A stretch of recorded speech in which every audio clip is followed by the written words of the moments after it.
एक ज़माने की बात है।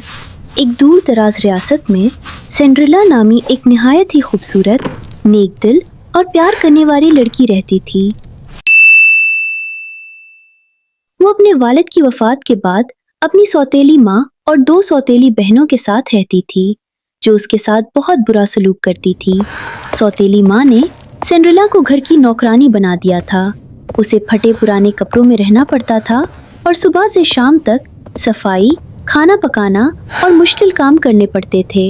सौतेली बहनें भी उसे मुसलसल ताने देती रहती थी।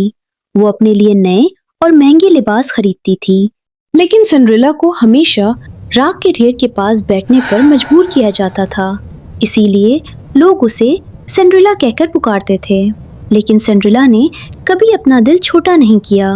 वो अपने छोटे दोस्तों, चूहों और परिंदों के साथ बातें करती और ख्वाब देखती रहती कि एक दिन उसकी जिंदगी भी बदल जाएगी।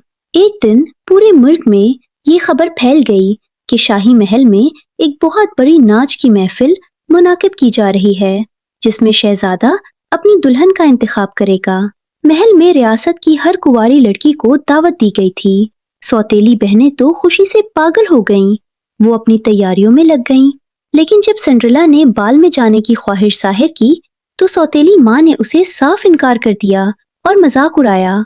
जब सब महल के लिए रवाना हो गए तो सिंड्रेला बाथरूम में बैठकर सारों कतार रोने लगी।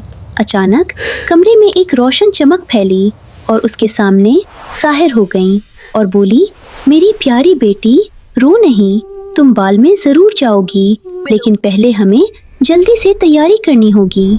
प्रीकॉट मदर ने एक कुद्दू को एक शानदार सुनहरी बिगी में बदल दिया, चूहों को घोड़े बना दिया और अपनी छड़ी के एक वार से सिंड्रेला के पुराने कपड़ों को एक निहायत ही हसीन नीले गाउन में बदल दिया और उसके पाँव में कांच की 2 चमकदार जूतियां पहना दी। प्रीकॉट मदर ने कहा, लेकिन एक बात याद रखना मेरी बेटी, ये सारा जादू ठीक रात के 12 बजे खत्म हो जाएगा। इससे पहले तुम्हें महल से वापस आना होगा। जब सिंड्रेला महल पहुंची तो उसकी खूबसूरती ने सबको हैरान कर दिया। किसी ने उसे नहीं पहचाना, यहाँ तक कि उसकी सौतेली बहनों ने भी नहीं। शहजादा पहली नजर में ही सिंड्रेला की तरफ मुतवज्जे हो गया और उसने सारी रात सिर्फ सिंड्रेला के साथ डांस किया। शहजादा और सिंड्रेला एक दूसरे से बातें कर रहे थे और दुनिया और माफिया से बेखबर थे। फिर अचानक घड़ी में 12 बजने ही वाले थे। सिंड्रेला को फेरी कॉर मदर की वार्निंग याद आई। उसने शहजादे को कुछ नहीं बताया और तेजी से महल से बाहर की तरफ भागना शुरू कर दिया। सीढ़ियों पर भागते हुए उसका तवाजुन बिगड़ा और उसके पाँव से कांच की एक जूती निकलकर टूट गई।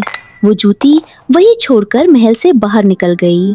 जैसे ही 12 बजे उसका खूबसूरत लिबास दोबारा पुराने फटे कपड़ों में बदल गया और बुगी फिर से कुद्दू बन गई। शहजादा सिंड्रेला को ढूंढते हुए सीढ़ियों तक पहुंचा, जहां उसे सिर्फ कांच की एक जूती मिली। उसने कसम खाई कि वो उसी लड़की से शादी करेगा जिसके पाँव में ये जूती फुट आएगी। शहजादा और उसके सिपाही हर घर गए। हर लड़की ने जूती पहनने की कोशिश की, लेकिन वो किसी के पाँव में पूरी नहीं आई। आखिरकार वो सिंड्रेला के घर पहुंचे। सौतीली बहनों ने बहुत कोशिश की, लेकिन जूती छोटी थी। जब सिंड्रेला ने जूती पहनने की इजाजत मांगी तो सौतीली माँ ने उसे डांटा, लेकिन शहजादे के कहने पर जब सिंड्रेला ने वो जूती पहनी तो वो जूती उसके पाँव में बिल्कुल ठीक आ गई। शहजादे ने फौरन सिंड्रेला को पहचान लिया और पूछा, क्या तुम वही लड़की हो?